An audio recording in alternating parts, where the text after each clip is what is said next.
선포하시겠습니다. 고맙습니다. 믿음 더욱 주소서. 마지막 우리 찬양 가사가 마음에 이렇게 와닿습니다. 믿음은 한 번 내가 믿었다고 정해져 있는 것이, 고정되어 있는 것이 아니에요. 유동성이 있어요. 믿음이 약해지기도 하고 깊어지기도 하고 뜨거워지기도 하고 차가워지기도 하고, 이렇게 믿음은 항상 이 유동성이 있습니다. 우리 친구 간의 우정이나 부부 간의 사랑이나 이런 감정도 항상 정해져 있잖아요. 이렇게 날마다 다릅니다. 우리는 자꾸 깊어지게 하고 유지하고 이런 것이 필요해요.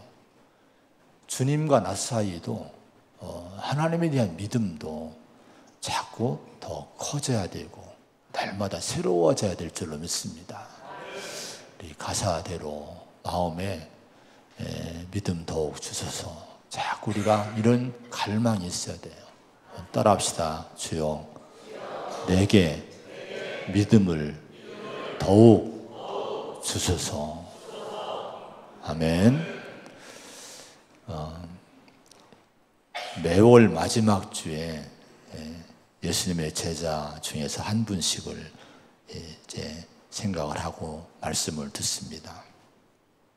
예수의 길을 가는 제자 공동체, 이런 표를 걸고 2024년도를 이렇게 우리 달려가고 있어요. 10월 달에, 이번 주부터 10월 달에 시작이 됩니다. 올해도 이제 거의 다 마무리 단계로 들어가는 것 같습니다. 왜 우리가 예수님의 12 제자를 잊지 말아야 되는가? 왜 우리가 성도들이, 교회가 예수님의 제자에 대해서 깊이 묵상하고 배우고 생각하고 또 따라가야 될까? 또 연구해야 될까? 스렌 케이로 케고르는 이런 얘기를 했어요. 기독교 사상은 모든 것을 변화시키려고 했다. 그리스도인으로 연합한 12사람이 세상의 지형을 재창조했다. 이렇게 역사를, 한마디로 기독교 역사를, 신앙을 이제 얘기를 했습니다. 여러분, 죄와 사망의 역사에 예수님의 제자들이 복음을 갖고 나가서 교회를 세워나가기 시작했는데, 이 복음이 세상의 지형을, 역사를 새롭게 만들었다는 거예요. 참 놀라운 일이지 않습니까? 12명의 제자들이, 그것도 저 이스라엘 땅에 갈릴리 지역에 살던 그 어부들이었는데, 이들이 전했던 십자가 복음이 놀라운 역사를 창조해낸 거예요. 유럽 서구의 그 문명들, 기독교 문명이라고 얘기하잖아요. 그런 이 문명의, 서구 문명의 주도적인 힘을 여러분 발휘한 것이 우리 복음입니다. 믿음입니다. 기독교 신앙인 거예요. 근데 지금 기독교의 역할, 십자가 복음의 역할, 이 역사의 길잡이의 역할인데요, 이 힘을 잃었다고 진단을 해요.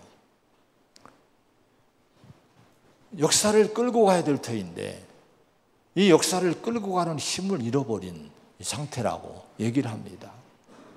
여러분, 왜 그럴까요? 사람들이 하나님을 버렸기 때문에, 복음을 버렸기 때문에 그런 겁니다.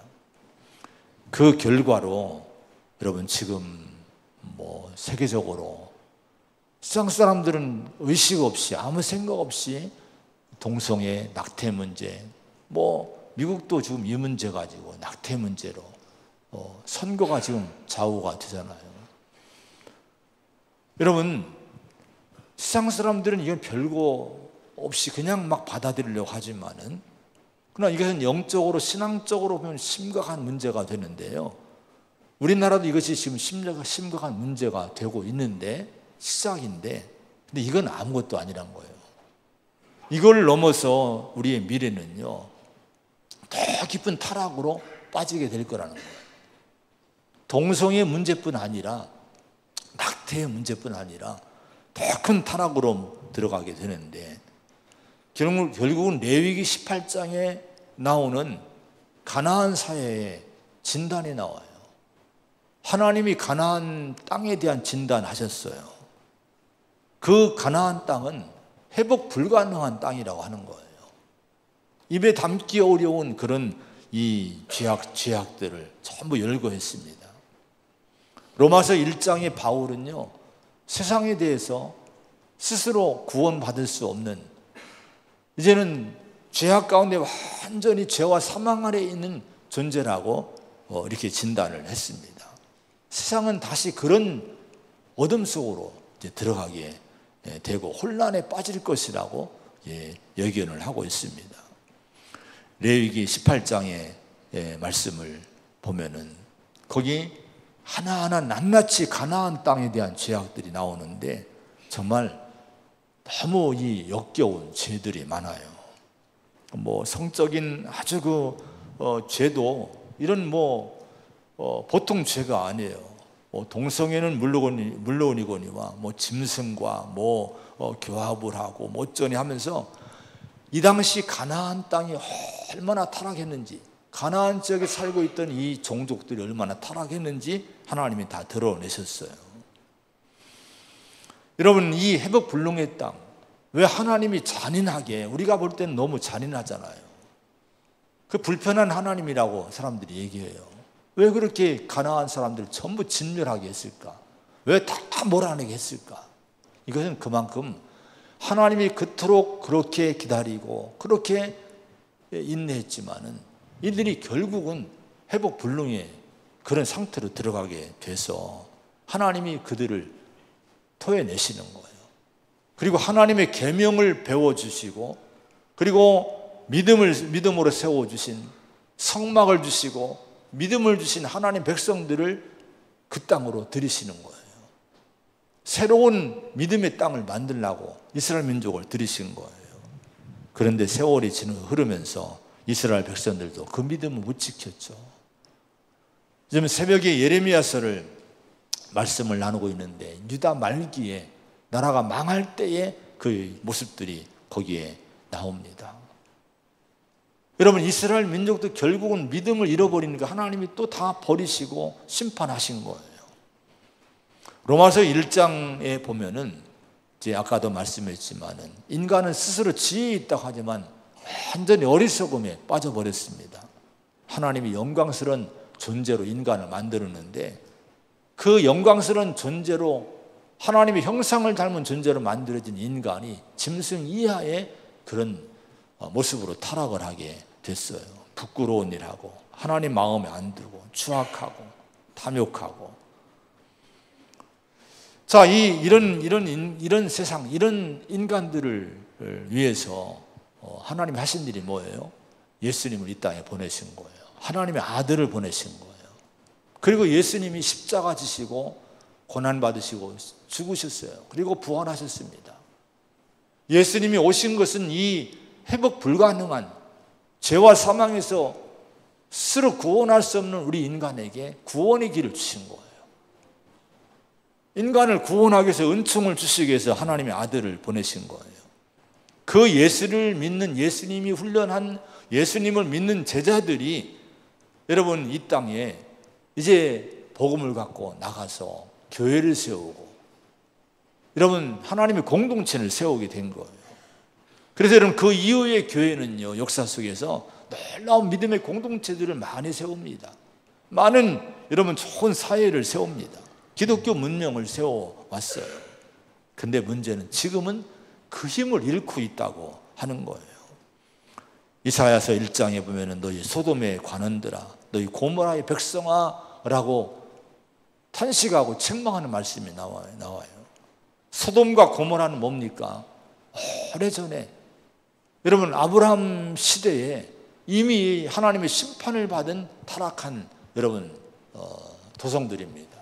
너무 타락해서 하늘에 불이 내려와서 다 태워버린 거예요.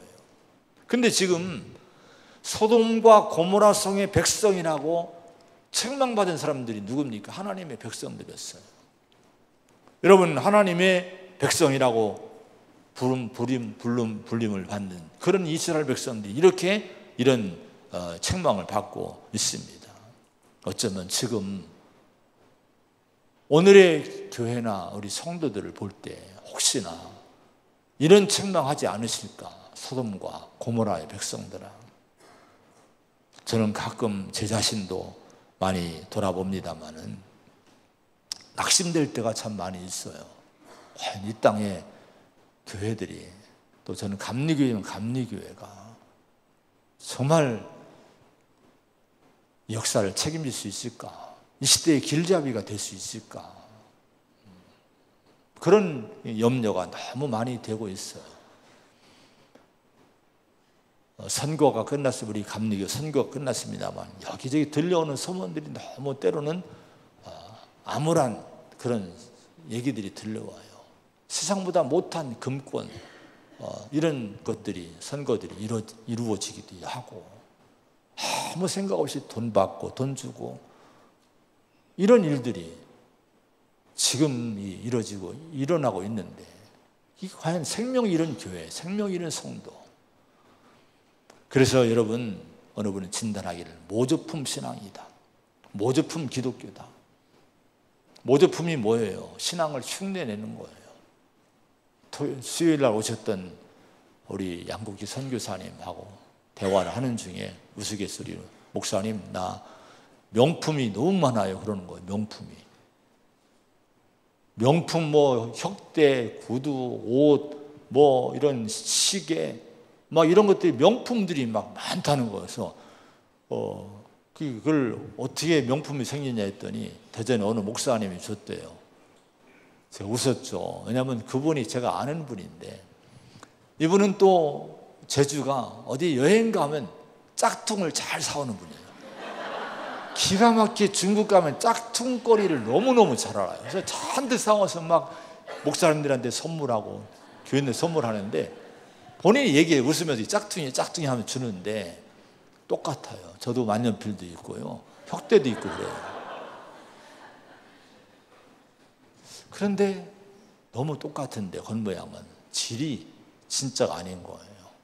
어제 지난주 수요일날 그 얘기를 하면서 또 이 말씀을 준비하면서, 그래, 어쩌면 우리가 모조품, 짝퉁 같은 신앙 가지고 만족하고 있을지도, 속고 있을지도 모르는구나, 이런 생각을 해본 거예요. 여러분, 우리의 신앙이, 우리의 믿음이 짝퉁이 돼서는 안 될 줄로 믿습니다. 모조품이 돼서는 생명이 없잖아요. 가치가 없잖아요. 그런 신앙 가지고 여러분 이 역사를, 이 시대를 길잡이가 될 수 없어요. 왜냐하면 빛이 안 나오는 거예요. 그래서 여러분, 지금 교회와 성도에게는 12제자들의 이 초대교회의 열정과 믿음이 꼭 필요한 줄로 믿습니다. 예이치라고 하는 분이, 의인은 모든 확신을 잃는데 악인은 온통 열정으로 타오른다, 이 진단을 한 거예요. 아니, 의인이 진짜 여러분, 우리 성도들이 확신을 다 잃어가고 이렇게 짝퉁처럼 되어가고 있는데, 오히려 하나님을 안 믿는 악인들은 막 온통 이 불신 가치 가지고 더 열정으로 타오르고 있는 세상이라고 하는 거예요. 반대가 되어야 되잖아요. 근데 거꾸로 되어 있다고 하는 거예요. 이런 시대에 옛날 가나안 땅을 향해서, 그 타락한 회복불능의 이 가나안 땅을 향해서 하나님의 이름과 하나님 말씀을 앞세우고 그 땅을 향해 우리가 여호수아를 주일에 말씀 나누고 있잖아요. 여호수아를 중심으로 그 땅을 향해 진격을 한 거예요. 율법을 가지고, 성막을 가지고, 말씀 가지고, 믿음 가지고 가나안 땅에 진격을 했어요. 여러분, 예수님의 제자들은 십자가 복음으로 사랑을 가지고 회복불능의 그 세상을 향해서 여러분 나간 거예요. 오늘 우리가 그렇게 세상을 향해 나가야 될 줄로 믿습니다.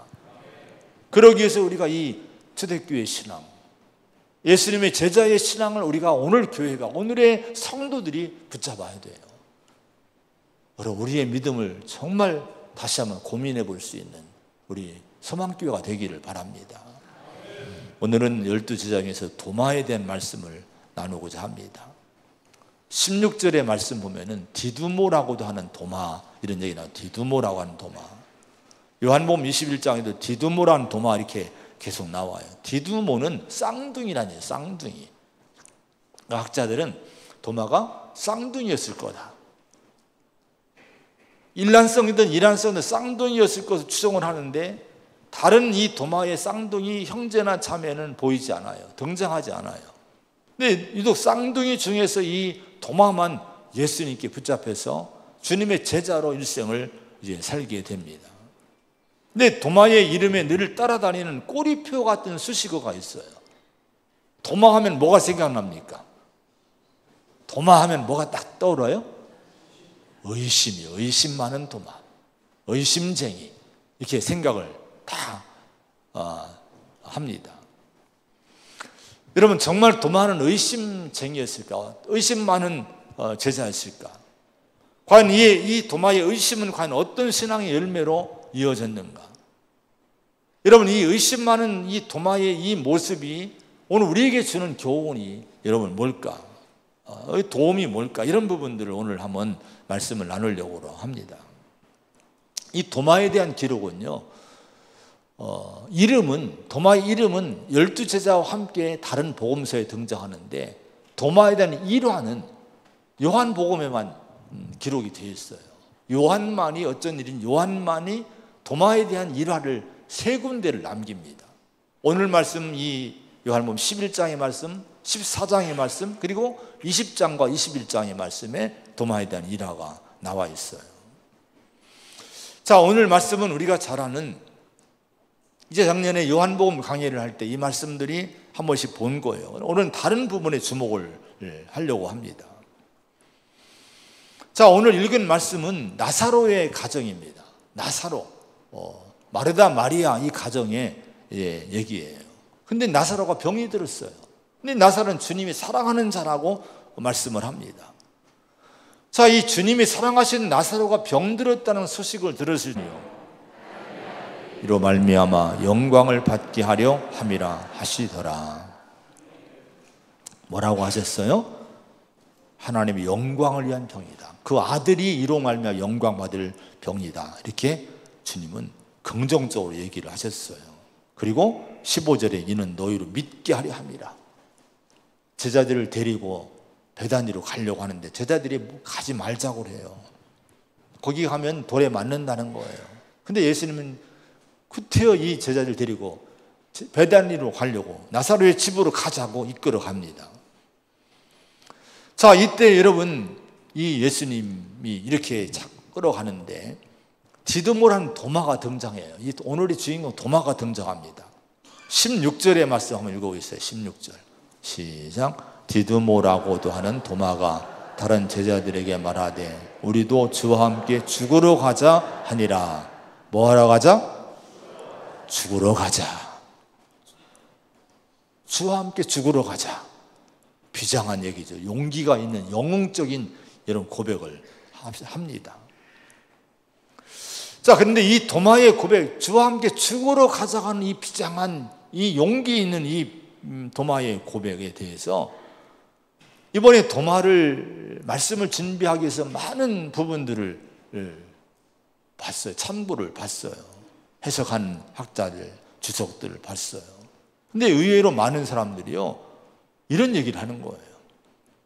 이 도마의 주를 위하여 죽으러 가자는 이 고백은 우리가 흔히 생각하고 해석하는 그런 용기 있는 고백이 아니란 거예요.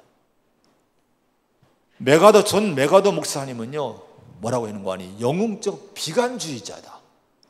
말로는 영웅적인 죽으러 가자 하는데 비관주의자라고 이렇게 해석했어요. 어느 분 염세주의자, 우울한 사람, 부정적인 사람, 이렇게 해석을 한 겁니다. 제가 이 부분에서 말씀이 딱 막혔어요. 아니, 어떻게 용기 있는 고백, 주와 함께 죽으러 가자고 한 이 도마에 이 고백이 있었는데 어떻게 이 도마가 염세주의자일 수 있을까? 비관주의자일 수 있을까?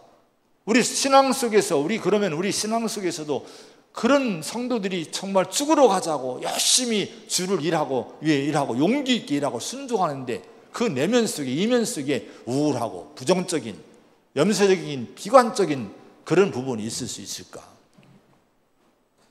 여러분, 그런 고민에 제가 빠졌습니다. 근데 지난 수요일 날 양국지 선교사님이 오셨죠. 멕시코의 선교사님 오셔서 이제 간증하셨는데 제가 정말 은혜를 많이 받았어요. 이 말씀이 딱 뚫린 거예요. 아, 이게 그렇구나. 그럴 수 있겠구나. 이걸 제가 해석이 된 거예요. 24년 전 양국지 선교사님이 멕시코 선교사로 부름을 받습니다. 소명을 받아요. 근데 이 당시 양국지 선교사님은 예수전도사님 훈련 받으면서 하나님의 음성에 절대 순종하고 하나님의 로봇가 돼서 하라는 대로 가라는 대로 조종하시는 대로 순종하기로 결심을 했던 때였어요. 막 뜨거운 열정이 뜨거웠던 때였어요. 근데 대전에서 이분이 목회를 하는데 열심히 목회를 잘 하셔서요, 교회도 잘 치셨던 때였어요. 교회가 부흥되고 교회가 잘 짓고 성도들이 개인적으로 아파트도 사주고요, 그 당시에 24년 전에 좋은 차도 개인적으로 사주신 거예요. 너무 행복한 목회를 하고 있었을 때예요. 사모님은 교사였어요. 선생님이었어요. 자, 그런데 여러분, 이런 걸 전부 다 내려놓고 친구에게 다 교회나 이런 거 다 인수인계해주고 다 내려놓고 너 멕시코로 가라는 거예요. 근데 하나님께 서원했기 때문에 순종했대요. 다 내려놨대요. 다 넘겼대요. 그런데 사모님이 1년만 교사를 더 하면요, 평생 연금 받을 수 있는 해가 된 거예요. 1년만 더 하면. 그러면 상식적으로 선교사로 갈 때 연금을 해마다 여러분 매월 받으면 얼마나 큰 도움입니까? 그래서 1년만 참았다가 가면 되지 않겠습니까? 근데 하나님 빨리 가라는 거예요. 그거 내려놓고 포기하고 가라고 강권하신 거예요. 근데 이건 정말 이 마음이 너무 불편하더랍니다. 근데 그것도 순종했대요. 근데 퇴직하면서 8천 몇백만 원의 퇴직금 현금을 받은 게 있대요. 근데 그것이 이제 희망이었던 거예요. 그래서 이게 있으니까 이 돈 가지고 멕시코 가서 내가 선교를 시작해야지. 든든한 마음이 있었던 거예요. 근데 하나님이 너 교회 짓다가 건축한 빚 있잖아. 교회 빚 갚고 가. 내놓고 하라고 하시더라는 거예요. 동의가 안 되더래요. 아니, 멕시코로 가라고 하실 때는 언제고, 하나님, 아니, 돈 한 푼 없이 가라고 하시면 어떡하나. 대책 없이 가라고 하면 어떡하라고, 뭐 선교 어떡하라고 하나. 여러분, 너무 무모한 일이지 않겠습니까? 세상적으로 보면요, 이게 광신적인 거예요, 실은요. 저런 게 어딨어. 근데 하나님이 이렇게 자꾸 강권하시니까 그냥 하나님께 결국은 드린 걸 순종한 거예요. 한 2천만 원 어떻게 모아진 거 가지고 멕시코로 가는데, 저는요, 이분을 생각할 때 제가 청년 때부터 이분과 같이 같은 교회에서 있었거든요. 유성감리교회 청년 때 그분이 나왔었거든요. 그래서 그분이 호련히 멕시코로 갔다고 해서, 야, 대단한 영웅적으로 생각했어요. 야, 대단한 분이다. 어떻게 저런 믿음을 가질 수 있을까? 목사지만 나 저렇게는 못해. 이랬는데 이번에 이분이 솔직하게 자기를 공개를 다 했잖아요. 또 개인적으로 제가 식사하면서 물어봤어요. 그 당시에 마음이 뭐였는지 자세히 제가 물어봤습니다. 여러분, 이 당시에는 정말 여러분 캄캄했대요. 겉으로 보이는 모습은 용기 있고 도마처럼 주와 함께 죽으러 가자, 용기 있고 영웅적이고 그런 여러분 이 선교사님이었는데, 내면에는 전혀 안 그랬던 거예요. 내 인생 끝났다. 이제 끝났어. 하나님이 가라고 하신 가긴 하지만 내 인생 즐거움, 이제 평안 다 끝났고 이제 앞이 캄캄하더라는 거예요. 너무 하나님께 너무 서운하더라는 거예요. 여러분, 저는 이분의 솔직한 간증을 들으면서 오늘 도마가 주와 함께 죽으러 가자, 이 고백을 다시 한번 보게 된 거예요. 이 도마도요, 이 고백은요, 우리가 생각하는 용기 있는 게 아니에요. 포기하는 겁니다. 가긴 가. 그래, 예수님 가니까, 예수님 버릴 수 없으니까 가긴 가. 근데 가면 죽는 거야. 가서 죽지 뭐. 우리 가서 죽자. 이런 식으로 여러분 제자들에게 얘기하면서 포기의 심정으로, 비관적인 마음으로 여러분 주님을 따라갔다고 하는 거예요. 그런데 양국지 선교사님이 멕시코로 진짜 갔어요. 돈 없이 선교했는데 가보니까요, 늘 선교지에서 사람들은 그 지역 원주민들은 선교사들이 돈을 원하는 거예요. 뭘 원하는 거예요. 늘 돈을 가지고 선교하잖아. 뭐 주고 베풀고 하니까 그 습관돼서 뭐 집 사달라, 뭐 져달라, 뭐 돈 달라, 뭐 먹을 거 달라, 짐승 사달라 막 요청이 막 하더라는 거예요. 근데 돈이 없잖아요.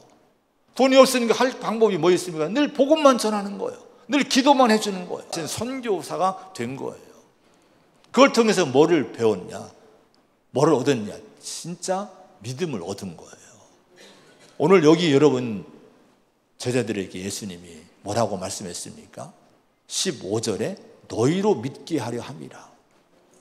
나사로를 살리는 것도 살리는 거지만 너희를 믿게 하기 위해서 너희를 같이 가자고 한다는 거예요. 선교사님도 그 고백을 했잖아요. 선교사님이 평생 목회를 했지만은 멕시코에서 진짜 믿음을 얻었다는 거예요. 그리고 여러분 아들의 간증을 했잖아요. 아들이 한국에서는 아주 부적응자라고 늘 손가락질하고 문제아였지 않습니까? 근데 멕시코 갔더니 천재 얘기를 들으면 천재라고 하더라는 거예요. 여기서는 부적응자라고 다 손가락질하고 막 싫어하는데 멕시코 갔더니 천재라고 하더라는 거예요. 진짜 이 아들이요, 나중에 박사가 되고요, 교수가 됐어요. 그리고 지금 AI 전기차 분야에서 지금 연구원을 하면서 지금 미래를 지금 만들어가고 있다고 합니다.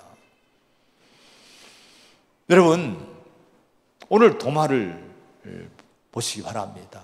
죽으러 가자.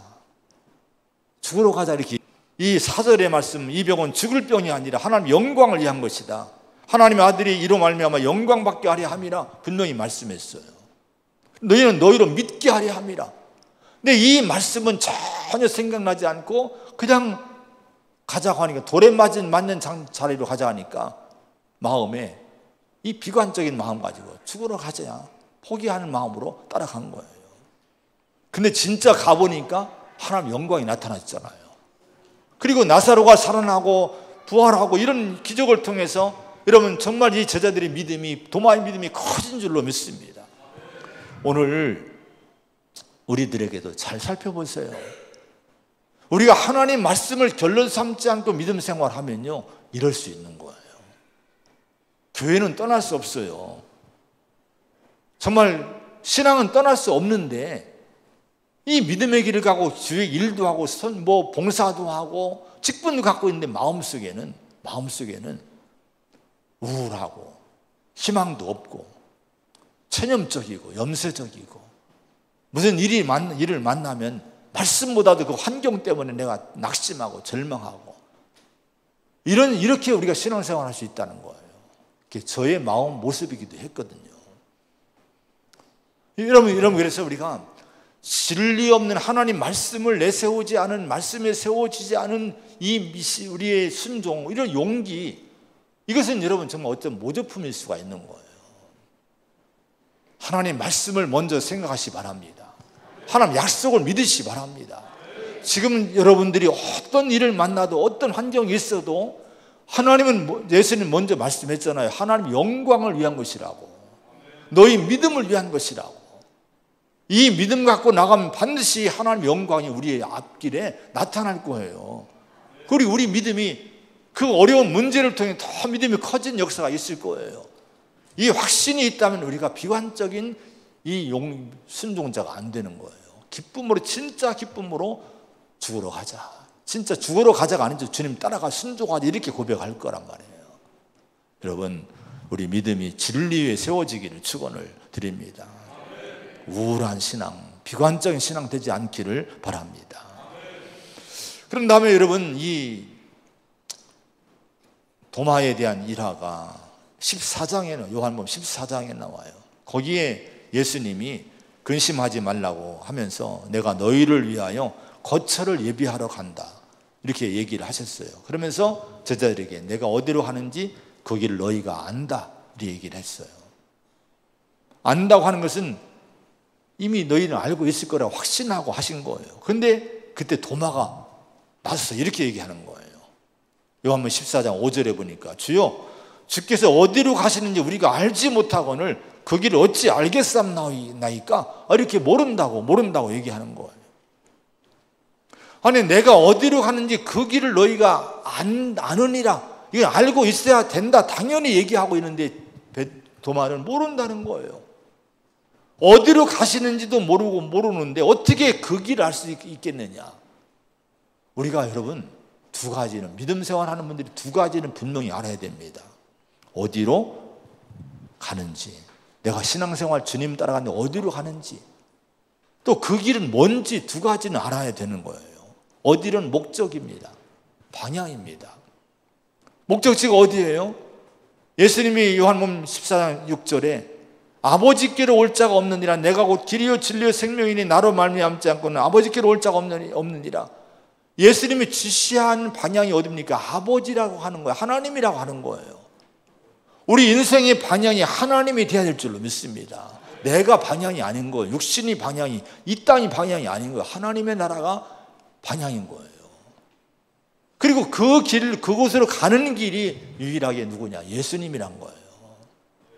그래서 여러분, 우리가 목적지와 그 길을 하나님과 예수를 알지 못하면 우리 신앙은 모조품 신앙이 되는 거예요. 여러분, 그런 신앙 되지 않기를 축원을 드립니다. 이스라엘 백성들이 가나안 땅을 향해 가다가 그렇게 자꾸 시험 들어요. 넘어져요. 그 이유가 뭔지 아십니까? 문제만 있으면 애굽을 찾는 거예요. 그 문제는 뭔고 하니, 애굽을 나왔지만, 육신은 나왔지만 가나안 땅을 향해 하나님이 데리고 가고 있지만 그들의 마음은 아직도 애굽에 남아 있는 거예요. 목적지를 바르게 정하지 않은 거예요. 그러니 자꾸 시험을 드는 거예요. 여러분, 요한복음 14장 1절에 너희는 마음에 근심하지 말라 이렇게 말씀했어요. 왜 우리 성도들이 자꾸 근심에 빠집니까? 왜 자꾸 여러분 시험에 빠집니까? 내 인생의 목적지가 방향이 하나님이 아니면 근심에 빠질 수밖에 없어요. 그리고 인생의 길이 예수 그리스도라는 믿음이 없으면 근심에 빠질 수밖에 없어요. 이것이 분명하게 세워져야 될 줄로 믿습니다. 예수를 바로 알고 하나님은 바로 알고 사는 성도가 되시기를 축원을 드립니다. 우리의 목적지는 하나님인 거예요. 하나님의 나라인 거예요. 그 나라는 예수님 붙들고 가는 거예요. 이걸 확신하고 사시기를 축원을 드립니다. 그런 다음에 요한복음 20장에 예수님 부활하신 다음에 부활하신 예수님이 제자들에게 나타났죠. 그리고 자신의 모습을 다 보여주고 그런 다음에 놀라운 얘기를 하셨어요. 내가 너희를 보낸다. 그러면서 너희가 누구의 죄든지 사하면 사해질 것이고 누구의 죄든지 그대로 두면 그대로 있으리라. 죄사함의 문제가 예수님의 그 부활 십자가 지신 그 모습, 십자가의 복음, 부활의 복음 속에 이 죄사함의 받고 없고의 문제가 결정이 된다고 하는 거예요. 제자들이 이 모습 보고, 부활하신 예수님 모습 보고 기뻐합니다. 그리고 여러분 기뻐하는데 문제는 도마가 그 자리에 없었던 거예요. 도마가 어디 갔다 왔어요. 제자들이 와서 그 얘기를 간증해. 우리가 예수님 만났어. 부활하신 예수님 만났어. 그런데 도마는 여기에 동의하지 않아요. 요한복음 20장에 이제 25절에 보면 도마가 뭐라고 하는 거 아니? 내가 그의 손에 못자국을 보면 내 손가락을 그 못자국에 넣으며 내 손을 그 옆구리에 넣어보지 않고는 믿지 않겠다. 내가 눈으로 똑똑히 보기 전에는 내가 안 믿겠다는 거예요. 이것 때문에 여러분 도마가, 의심 많은 도마라는 이런 표딱지가, 꼬리표가 붙게 된 거예요. 그런데 여러분, 이 의심을 긍정적으로 볼 수 있어야 돼요. 도마의 의심은요, 그래 너희들이 주님의 십자가 지신 그 자국을 보았고 부활하신 그분 보았네, 나도 봐야 되겠다는 거예요. 근데 예수님이, 여러분 예수님이 그런 도마를 책망하지 않고 예수님이 다시 찾아오시잖아요. 그리고 도마에게 얘기를 하셔요. 도마야, 네 손가락을 이리 내밀어 내 손을 봐라. 네 손을 내밀어 내 옆구리에 넣어봐라. 그리고 믿음 없는 자가 되지 말고 믿는 자가 되라. 이렇게 자신을 이렇게 보여주시면서 믿음을 심어주십니다. 여러분, 타인의 이런 경험이 아니라 이제 도마는 실제로 예수님을 경험하고 믿는 자가 됩니다. 그리고 이런 이후에 놀라운 위대한 믿음의 고백을 해요. 나의 주님이시요 나의 하나님이시니이다. 기독의 역사상 베드로의 고백도 중요하지만 이 도마의 고백이 처음 있는 고백인 거예요. 나의 주님, 나의 하나님, 예수님에 대해서. 이런 믿음의 사람으로 됩니다. 실은 의심 많은 도마로 끝나면 안 돼요. 실은 도마는요, 위대한 믿음의 사람으로 변하게 된 거예요. 할렐루야. 오늘 우리가 십자가를 다시 한번 봤으면 좋겠어요. 여러분, 눈을 들어 십자가를 보십시오. 이 십자가에 달리신 예수님을 보시기 바랍니다. 주님이 못 박히신, 창에 찔리신, 피 흘리신 예수님의 모습, 죽으심의 모습, 부활하신 예수님을 보시기 바랍니다. 누구를 위해서? 나를 위해 죽으신 거예요. 나를 위해 못 박히신 거예요. 나를 위해 창에 찔리신 거예요. 여러분, 이 십자가 복음을 나의 복음으로 여러분 다시 한번 내 영혼에 굳게 세우는 그런 은혜가 우리 가운데 있어야 될 줄로 믿습니다. 이 십자가 앞에서 내 지성이 깨져야 돼요. 그런 게 어디 있어? 십자가 앞에서 내 의심이 깨져야 돼요. 내 마음이 완전히 깨지고 열려지고 예수님을 나의 주님으로 영접하고 모시고 나의 하나님으로 영원한 내 생명의 주인으로 하나님으로 모실 수 있는 신앙의 고백이 있어야 될 줄로 믿습니다. 도마는요, 아까 처음에 한 주왕께 죽으러 가자는 비관적인 얘기였다잖아요. 차라리 그래 죽자, 끝났지 이제는, 이런 마음으로 여러분 억지로 끌려갔지만은 이제는요 십자가 복음을 확신한 다음에 도마는요 일생을 드립니다. 진짜 여러분 죽으러 갑니다. 자원해서 죽으러 갑니다. 인도에 가서 복음 전하다가 72년도경에 창에 찔려 순교를 당합니다. 일생을 맡기게 된 거예요. 어느 부모 없는 소년이 할머니와 살고 있었는데 불이 났어요. 할머니가 그 불에 목숨을 잃었어요. 구하지 못하고 2층에 올라가서 막 이 아이가 소리칩니다. 살려달라고. 사람들이 막 몰려오는데 누구도 불구덩이 속에 들어갈 수 없는데 발을 동동 구르고 있는데 어느 한 남자가 이 쇠파이프를 막 짊어지고 오더니 창가에다 걸쳐놓고 그걸 타고 올라간 거예요. 그리고 불 속에서 아이를 목에다 태우고 그리고 파이프를 잡고 다시 내려왔는데 손에는 막 화상을 입어서 다 불에 막 화상 입은 거예요. 그 아이가 목숨을 건졌어요. 얼마나 지난 후에 마을 회의가 열렸어요. 이 고아가 된 이 아이를 누가 돌볼 것인가? 이 아이를 돌봐줄 사람이 누군가? 그래서 어느 농장주가 내가 농장하니까 충분히 내가 얘를 책임질 수 있다 자원했어요. 어느 교사, 나는 선생인데 이 아이를 가르칠 수 있다고 자원했어요.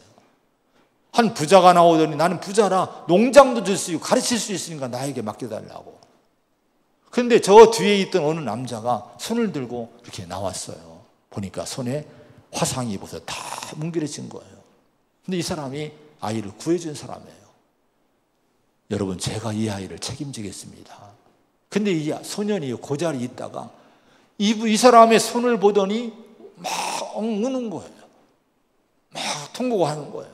왜냐하면 저분 때문에 자기가 목숨을 구했잖아요. 자기를 위해 목숨을 걸고 올라와서 구해준 그분의 상처를 보면서 이 아이가 운 거예요. 그리고 달려가더니 그분의 품에, 남자의 품에 안기더랍니다.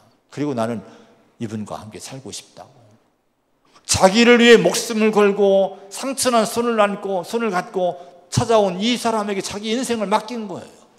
여러분, 누구에게 여러분 인생을 맡기겠습니까? 여러분의 미래를 누구에게 맡기겠습니까? 여러분, 가족도 아니에요. 사람이 아닙니다. 세상이 아닙니다. 저와 여러분을 위해서 십자가 지시고 여러분 손발에 못 박히신 이 예수님, 우리를 위해 죽으신 예수님, 부활하신 예수님께 우리를 맡게 될 줄로 믿습니다. 예수님을 만난 사람이 되기 바랍니다.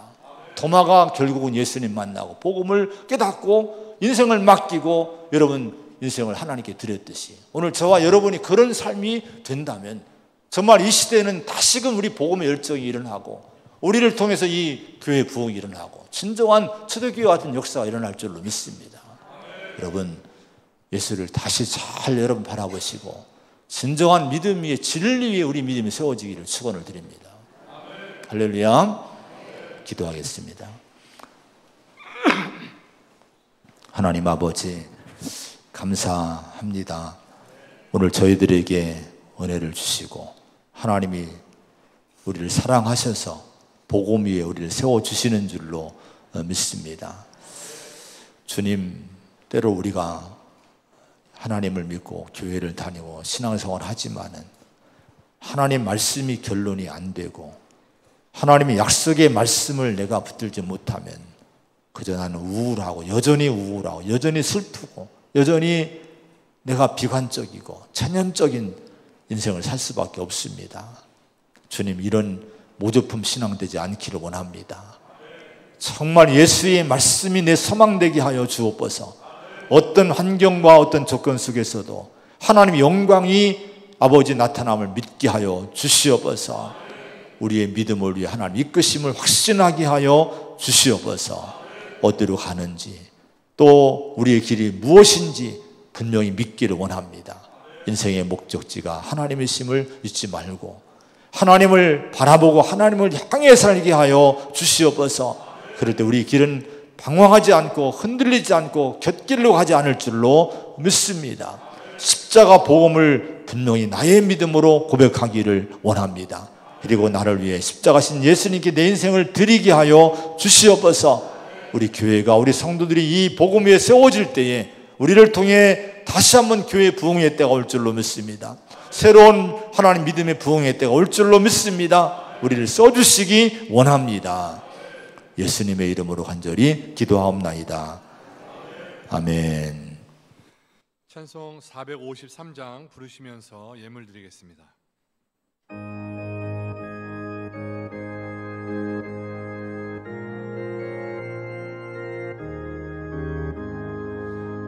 예수도 알기 원하네 크고도 넓은 은혜와 대속해 주신 사랑을 간절히 알기 원하네 내 평생의 소원 내 평생의 소원 대속해 주신 사랑을 간절히 알기 원하네 성령이 세셈 되셔서 진리를 가르치시고 거룩한 뜻을 깨달아 예수를 알게 하소서 내 평생의 소원 내 평생의 소원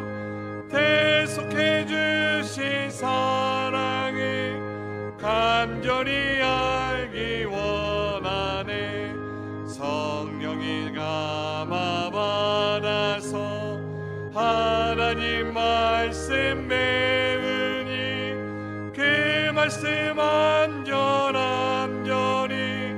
내 맘에 교훈되도다 내 평생의 소원 내 평생의 소원 대속해 주신 사랑을 간절히 알기 원하네 예수가 계신 보좌는 영광에 들려 있도다 평화의 왕이 오시니 그 나라 왕성하도다 내 평생의 소원 내 평생의 소원 대속해 주신 사랑을 간절히 알기 원하네. 하나님 아버지, 이 한 가지만 잘 알고 살면 되는 줄로 믿습니다. 대속해 주신 그 사랑을 알고 살면 우리는 정말 모든 걸 아는 자가 되는 줄로 믿습니다. 이 믿음을 꼭 붙들고 만족하고 살게 하여 주옵소서. 오늘 이 시간 헌금을 봉헌합니다. 하나님 헌금과 함께 우리의 믿음, 우리의 고백이 올려지기 원합니다. 그래서 하나 우리가 주님께 쓰임받게 하여 주옵소서. 믿음으로 드려진 헌금이 귀하게 쓰임받고 하나님 영광 위에 쓰임받게 하여 주옵시고, 이제 우리의 고백들이, 우리의 신앙의 고백들이 하나님께 상달돼서 믿음을 고백한 성도의 삶이, 인생이, 모든 것들이 하나님의 손에 붙들려 귀하게 도마처럼 평생에 쓰임받는 은혜가 있기를 원합니다. 주님 축복하여 주시옵소서. 주님, 우리의 가정과 우리 자녀들, 우리 하는 모든 일들 주님이 주인 되시고 함께 하시니 염려하지 않게 하여 주옵소서. 앞에 있는 하나님의 영광을 꼭 바라보게 하시고 하나님이 앞서가심을 늘 바라보게 하여 주옵시고, 모든 순간에 믿음을 고백하며 사는 성도가 되게 하여 주시옵소서. 육신에 약한 우리 성도들, 마음에 상처 입은 성도들, 이 시간 놀라운 회복이 있기 원합니다. 이 시간 안수해 주시옵소서. 주님 손대시옵소서. 머리에 손 얹어 주시고 안수하시고 힘 주시기 원합니다. 질병이 떠나게 하시고 마음의 어둠이 떠나게 하시고 가정의 어둠들이 떠나게 하여 주시옵소서. 예수님의 이름으로 간절히 축복하며 기도하옵나이다.